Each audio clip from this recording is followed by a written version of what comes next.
There is a reason why there has never been an Igbo president in the history of Nigeria. Even during the period when Nigeria was under military rule, the only head of state who was Igbo or had Igbo roots was Agui Ironsi, and his tenure was very short as he was overthrown and killed in a deadly coup, after which another head of state emerged from another tribe in Nigeria. This has led to people asking and created the notion why there has never been an Igbo president in the history of Nigeria, even with Peter Obi, where he was allegedly rigged out of the election and also hated for trying to run for president, even by other Nigerians from multiple tribes.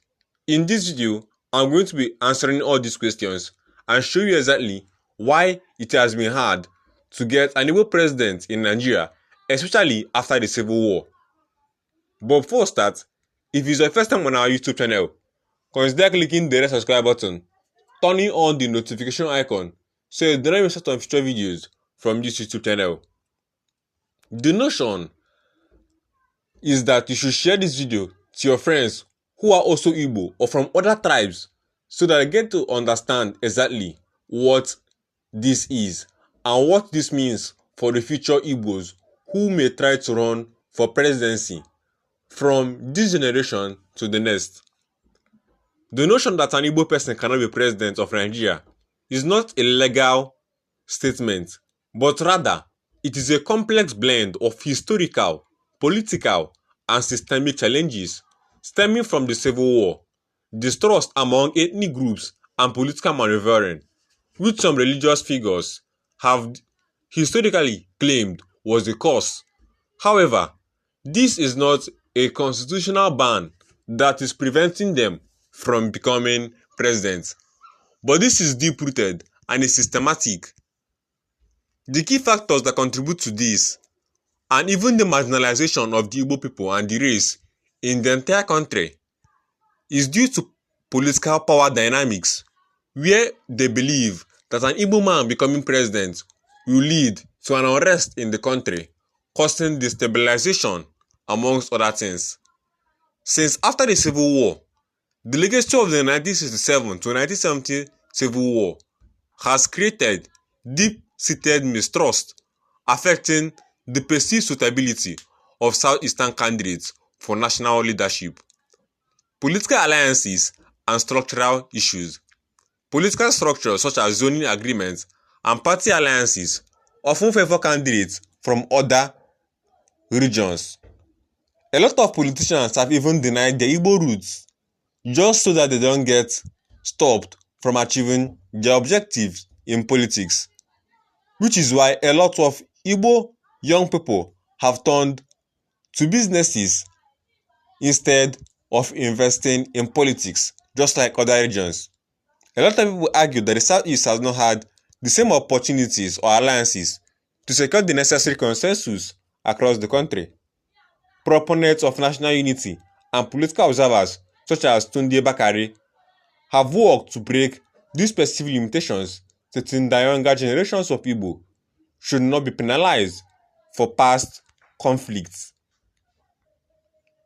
Even the mass of actions or for the sovereign achievements of the state of Biafra, their leaders have come out to say that they cannot support an Igbo man to run for president. This is from people from this particular tribe. They have said that the Igbo people cannot produce a president, and why a president has been nominated in the person of Peter Obi, there has been a widespread recognition for him, and he has faced a lot of hate for this. And why the Igbos cannot produce a president? An Igbo person, an Enugu person, an Ebonyi man will not listen to these people. A former federal minister of works, Adeseye Ogunlewe, has said that the inability of the Igbo people from the southeastern Nigeria to come together on the leadership would hamper their chances of producing a president in the coming elections. He spoke on Arrive's TV show and say the Igbos of Southeast Nigeria must invest in party politics to stand a good chance at the next general elections. This is beyond social media campaigns, but trying to solidify real influence in political parties where they are chosen, and also building the popularity across the media. And that's the people that are appropriate. They are the people from the southeast, but they have a problem of leadership, said Mr. Ogunlewe. They are so endowed that they are spread all over Nigeria and they can gather a lot of votes, but they are too divided as well. An Igbo person will not listen to a person from another state, he said. Ahead of the presidential elections, some of the prominent names that have come up as likely presidential aspirants from the southeast include Peter Obi and Rochas Okorocha, a former governor of Anambra State and Imo State respectively, and Governor Debu Umahi of Ebonyi State, amongst others. Previously, a former deputy governor of the Central Bank of Nigeria, Kingsley Moghalu, and ex-presidential candidate, officially declared his intention to run for president in 2023. The two major political parties in the country, the APC and PDP, have also begun moves to organize a national convention in preparation for 2023. While the PDP has scheduled October as the convention date, the APC is yet to decide. Mr. Ogunlewe, an Alliance for Democracy senator in 1999, maintained that the way to stand the chance in the forthcoming election is to be actively involved in party politics. Because if you are not investing in the structure of the party, you should forget it, because he who pays the piper determines the tune. They are now having conventions in the two political parties, and if you are interested in the presidency of Nigeria, that this is the time for Igbos to try to get into power before it's too late. He has actually put this out as a warning to people of this tribe to try to get into power before this opportunity slips out of their hand. Even as they are preparing, multiple other people from other tribes are also preparing to clinch the presidency this time around.